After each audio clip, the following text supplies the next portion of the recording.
Hello and welcome back to another video. We are here once again in What Remains of Edith Finch to continue the story and see what other tragedies are going to be revealed and just kind of figure out how everything connects. So let's keep going. Not really sure where we're supposed to go. Maybe this way? It's like a rock wall inside. That's pretty neat. My mom moved up to the loft after her brothers died. At the time, it was as far away as she could get. I still can't believe we're doing all this crawling around while she's pregnant.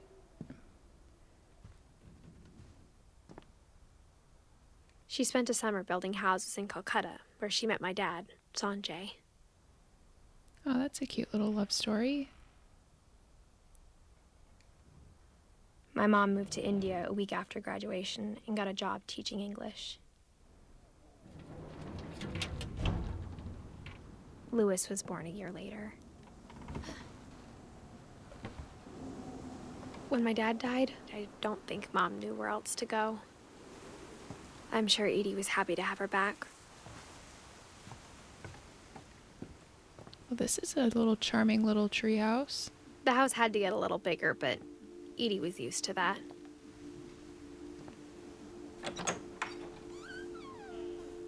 And for a while, things were good.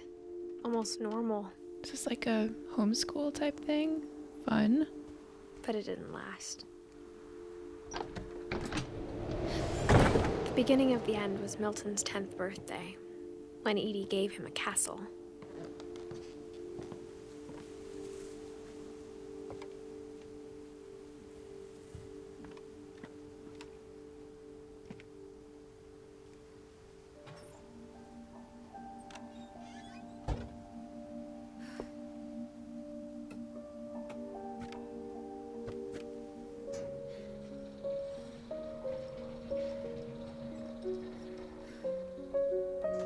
Whoa, this has amazing views. If I was a kid, I would have loved this.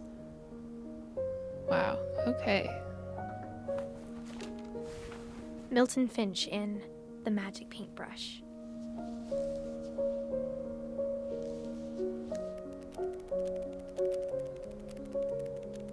Oh, I love flip books. This is so charming.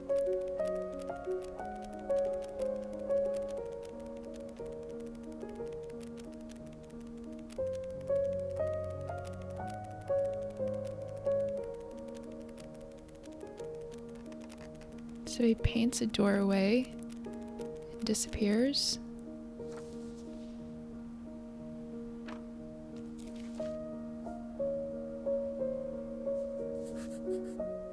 I was 4 when Milton disappeared. Do they not know what happened? Oh, yeah, there's no like death day. I wonder if they've never figured it out. Maybe he's still alive. Intriguing. Okay. Mom spent months searching for my brother. Then she sealed the doors. Whatever Milton had found in the house, Mom didn't want it getting out.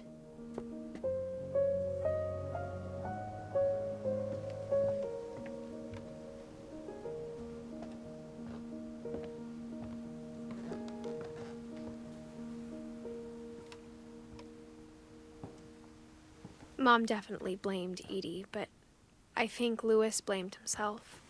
After he graduated, he just spent more and more time in his room. Until Mom got him a job at the cannery. It's like a boathouse.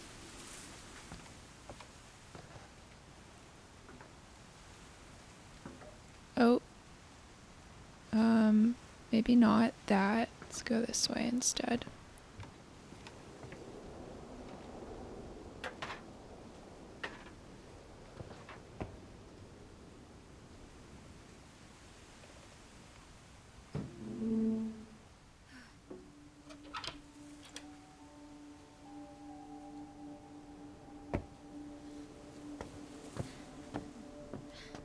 Louis's room smelled very, very familiar.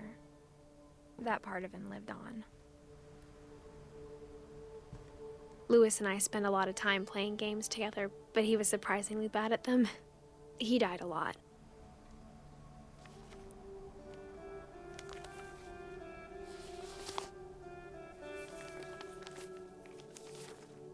Dear Mrs. Finch, as Lewis's psychiatrist, I can understand your desire for an explanation. As I see it, the trouble began in January, shortly after we convinced your son to seek treatment for substance abuse. Newly sober, I believe Lewis first noticed the monotony of his daily life. He kept working at the cannery, but he withdrew part of himself. Whoops. Oh shoot. Oh shoot. In our sessions, I saw the same behavior. I don't know if I can get that fish back. His mind began to wander. Oh, there's something over. Okay, now I'm over here. I asked him to describe it. Whoops. Do I have to do both still? He said he started small, imagining a labyrinth. He'd feel his way about. Then something moved. Bats. And toads. And things that have not names. He knew it was all in his head, but he took it very seriously. I had hoped he'd find himself. I'm not doing so swimmingly at these dual things. My left hand is trying to control the left thing, and my right is trying to control the fish, and I'm struggling. But he found something more. I worried about him then. Daydreaming at the cannery. I spoke with his boss. But he said Lewis had become a model employee. Methodical, tireless, focused, like a whole new Lewis. So I let him go on. I even encouraged him. It seemed very promising at first. He told me he'd made a new friend. No, a dog. On the edge of a city named Lewis Topia. He built the city up slowly, brick by brick. Then he made musicians and songs for them to play. He talked about starting a band. The way these people are dancing is quite funny. And he was always humming something. Every day his imagination grew stronger. He no longer spoke at the cannery, but his chopping was as reliable as ever. Then one day it struck him that all the cheering crowds, even the stones under his feet, were all in his imagination. So he could do whatever he wished. He held an election for mayor, and he won. They begged him to stay, but his mind was already wandering. It became a game for him. He'd conquer a city, then immediately push on. New Louisville. St. Louis. St. Louis is a real place. He started drifting away from our reality. Minneapolis. Until one day he forgot to go home from the cannery. Even as his mother pleaded with him, part of Lewis kept sailing on. In Lewisburg, he heard rumors of a... I like his choice of town names. They're fun. Oh. handsome queen. Oh, whoops. There were two options and I accidentally just went that way, but it'll be good. It'll be good still. The queen was on her own quest for...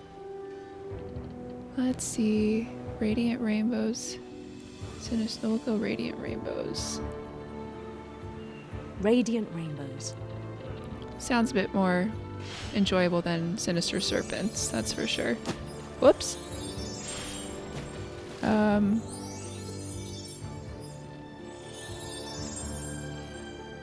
He followed the sound of her. Oh, silver harp. Electric guitar. We'll go silver harp. We're going more fantastical here. Silver harp. His chase led him to a golden palace east of the sun and west of the moon. Even then, his logic remained sound. He knew the world was all in his imagination. Some more waving people. I love these people. But he was so proud of having created it.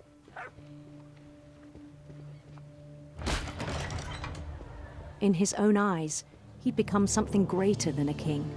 For someone who'd never known success in the real world, I think it was overwhelming. And then it struck him that the real Lewis was not the one chopping salmon, but the one climbing the steps of a golden palace. My imagination is as real as my body, he told me. It was hard to argue with him.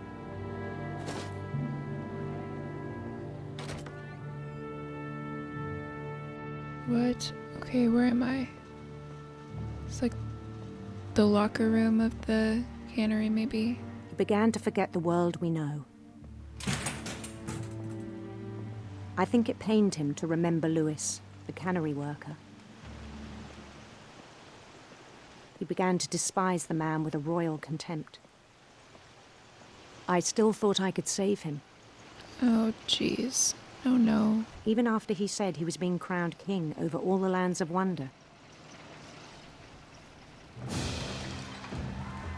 The palace would be packed with his companions, Yes, the waving arm people. including the wise Calico who'd insisted on advising him. His queen waited, holding his crown. There was only one thing left to do: bend down his head. Oh, jeez. No, no, no. No. Oh my gosh. And the rest I think you know. Mrs. Finch, your son was a kind man who will be missed by all of us who knew him. I'm actually tearing up.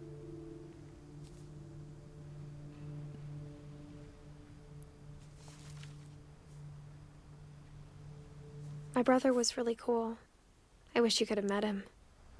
Wow, well, with that heart-wrenching story told, we're going to close out the episode here. Thank you guys so much for watching. I know this is a hard game to watch, and I'm struggling too with just like the immense tragedy each story brings to the table, but I do hope you are enjoying it for, you know, the artistry, the storytelling. It's just gorgeous, but, you know, heartbreaking. But once again, you know, thank you so much for watching, and until next time, bye!